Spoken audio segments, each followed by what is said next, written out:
Hey there, it's Anonymous Tea, where we spill the tea anonymously. Hello, everyone. Hello, YouTubers. Hope you guys are all having an amazing day today, sending good vibes, sending positivity, sending blessings, and good energy to each and every single one of you. Thank you so much for tuning in. So today we're talking Real Housewives of Atlanta. Anything I say is alleged and in my very, very personal opinion. This is for entertainment purposes only. None of this is personal. The Copyright Act of 1976 is in the description box. Some meat and potatoes, some housekeeping items. It is free to follow me. Free to follow me on this channel, Anonymous Tea. Free to follow me on my other channel, Anonymous Tea Podcast. Free to follow me on the Tickety Talk at Anonymous Tea Podcast. Free to follow me on the Instagram. On the Instagram is at Anonymous Reality Tea. Free to share everywhere. Free to like the video so it gets out to the algorithm. Free to share with your family, your friends, and your foes. And whether you are coming or going, please hit the like button. So we're talking Real Housewives of Atlanta. And we're talking because an interview clip has dropped with none other than Cynthia Bailey, who used to be a really good friend, well, an off and on friend, to none other than Kenya Moore. Now, also, I want to make note that Cynthia will be on this Sunday's Watch What Happens Live. Andy Cohen is asking for questions because I believe they pre-tape Watch What Happens Live. I believe it gets pre-taped on like either Thursdays or Fridays. I can't remember. But nonetheless, Cynthia will be there. Now, I'm not sure whether or not Britt Edie will be there as well, or they'll have somebody else. But what Cynthia said in a clip that just came out, and it's interesting because, again, I have not seen any preview clips for this upcoming episode, and usually Bravo likes to give the episodes away for free with all the clips that they have been showing for the past 4 episodes, and I find it interesting this week. They're just like, no. Well, you should have kept that same energy week 1.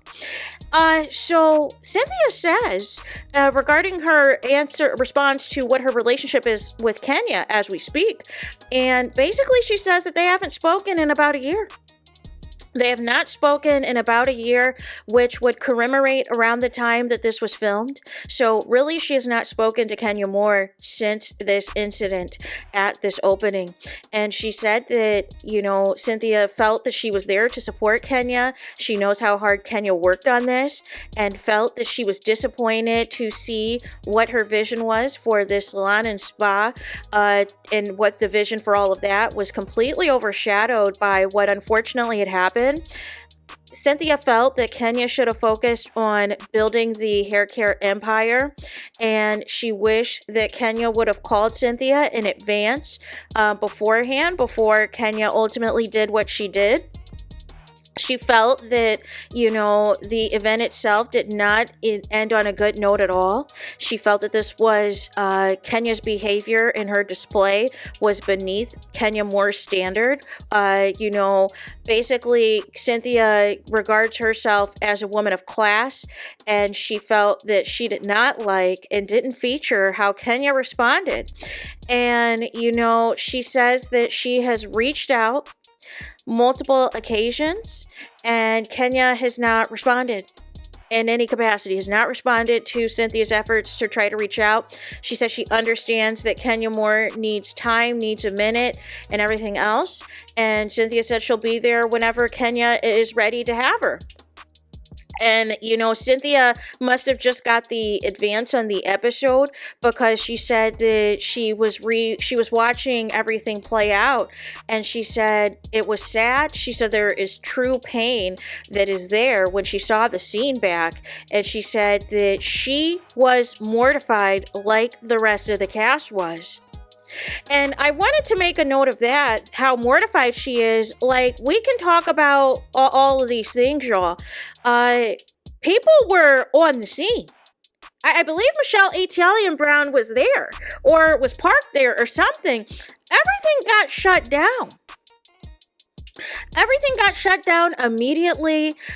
Michelle Atalian-Brown reported that Portia was outside the venue. They had did a fourth wall interview, didn't wait for a confessional or nothing, but it was mortified. People were leaving because everything shut down after that. People were upset. So basically, Cynthia's confirming the rest of the cast didn't like it, didn't want it to be that. And Cynthia really wanted this to be Kenya's moment, and felt that Kenya is bigger and better than this. And they noticed that, and the interviewer noticed that Cynthia had tears in her eyes. And so, Cynthia was just saying that she wanted what was best for Kenya. And she knows what type of capabilities that Kenya Moore has. She knows what type of visions that, Kenya Moore has. And, she's trying to just, see what happens and what wishes her the best and wants to see how all of this plays out, y'all. But yeah, I mean, I'm glad that this clip came out, you guys. I am. Cynthia said that she forgot, like, how emotional and everything was, like, just watching everything back and watching everything that happened. And I really hope Bravo does us justice and shows us the raw footage. And even if we have to go on Peacock to see it, I really hope we see it in its entire glory. But this is such a 180 from everything that Candy has said. And it's interesting, too, that some of the housewives who were mortified and upset, but are now Team Kenya, and I don't know what the motivation is, other than I can think of two reasons. One, they fell out with Britt as well, which is, why Shamia and Kelly are going so hard and campaigning for Kelly back. Also, two, some people are not happy that Phaedra got to come back, right? So as a deflection, as a whatever, it's Team Kenya all the way. But it sounds like Kenya was not happy with some of the housewives that were able to still continue to film for the season, is what I'm interpreting this as. Or maybe she doesn't like the fact that allegedly, like, Cynthia and Portia have gotten really close since all of this has happened. I don't know. Like, I just feel like, and I feel like we're missing what actually Kenya is being vindicated about. I think the vindication is that Kenya didn't start this. I think what was happening was when this first came out, when this first was leaked, that some type of alleged revenge pee took place, people thought initially, oh, this is just Kenya. Kenya likes to provoke people, da-da-da-da-da-da-da. We at least know now that there was something in advance, whether Kenya was joking in the car after the fact or not, about Britt saying that she has pistols and whips. It still made Kenya feel a certain type of way for her to tell Shamia and Portia in that Rolls Royce that Britt had to go. That Britt had to go. She had to find a way to make sure Britt was gone, meaning she did not want Britt to be a part of this cast anymore, and was hoping that her actions were going to lead to Britt being fired. Ironically saying this in front of somebody else that she has actively tried to get fired before, which was Portia.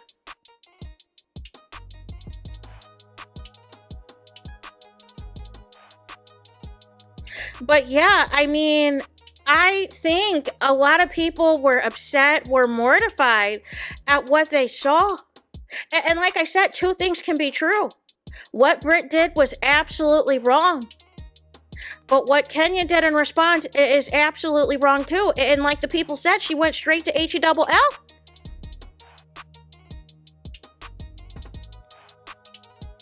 But I don't feel too, and this is to Team Twirl, I don't feel it's fair to diminish what Kenya's done. Just because of the fact you're upset that she's not going to be featured after this next episode or two. She has no confessionals. We still don't know whether or not she's going to show up on the reunion. Heck, we don't even know if she's really going to be back on the show ever again. We really don't. I still think this is another Nene type of situation where they were at the point, because y'all keep forgetting. How many years ago was it? Was it like 7-8 years ago? Where they basically, a producer or somebody said, hey, we got to start making cuts on these housewives. These housewives are making way too much money. $1 million and $2 million a season? No.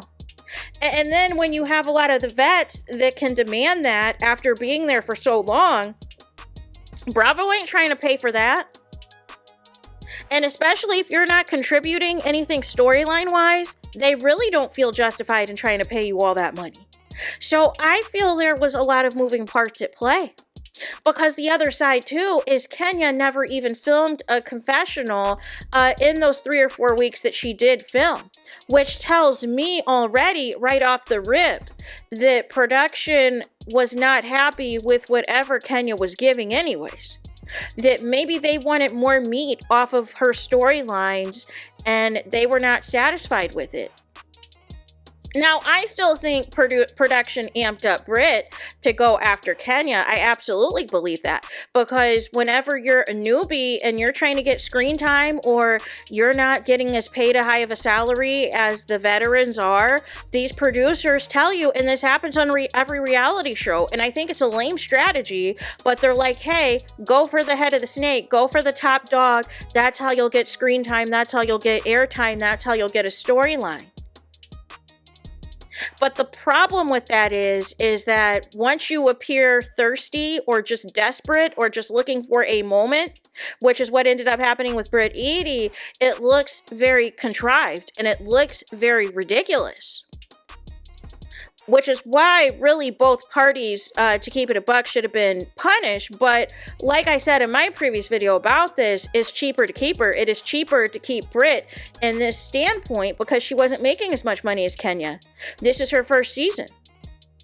Right? So what, at most, she's probably getting what, on a low end 6 figures, maybe like 100, 200,000, something around there, if that. So she's not in the millions like Kenya is. And basically Bravo can justify that by saying, hey, we wanted to prevent any potential lawsuits. We wanted to prevent any potential da-da-da-da-da-da-da. And we felt this was more of a liability than Britt. So therefore we'll remove you. But what I don't understand in listening to this clip with Cynthia is I don't understand Kenya pushing away people who really are going to keep it a buck with you.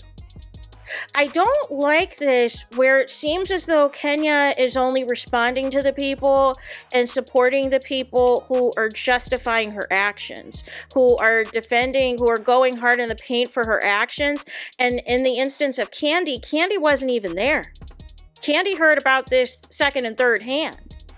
So nonetheless, you know, she wasn't there live and in color to see all of this play down and play out. She's just going hard because that's her friend. And real talk, this is how she used to move when her and Phaedra were friends. She didn't care how bad Phaedra hated Kenya's guts and would go hard in the paint against Kenya. That was Candy's friend at the time, so Candy didn't care and was going to defend, you know, Phaedra till the death. But nonetheless, you know, we have a similar situation happening here, where the people who really do genuinely, you know, have had several ups and downs with Kenya, which I would argue would be, out of this show in particular, you know, your Nenes, your Cynthias, and your Portias of it all. Kenya's back to following Nene Leakes. I'm guessing probably when she initially thought that she had a lawsuit to sue. Maybe that's what the motivation is, or maybe the rumors are true that they're going to be on the traders. But it seems like Kenya is mad at the people who called out her behavior in the cast. Because even Shamia admitted that Kenya would get spicy with her. And it's interesting, Kenya revealed now that Kelly is the one that has been the most supportive. But maybe she's upset that Cynthia still has, you know, an opportunity to be on this show. Portia, after everything Portia, you know, has done on this show, still has an opportunity and still has her peach. Maybe that's the real issue.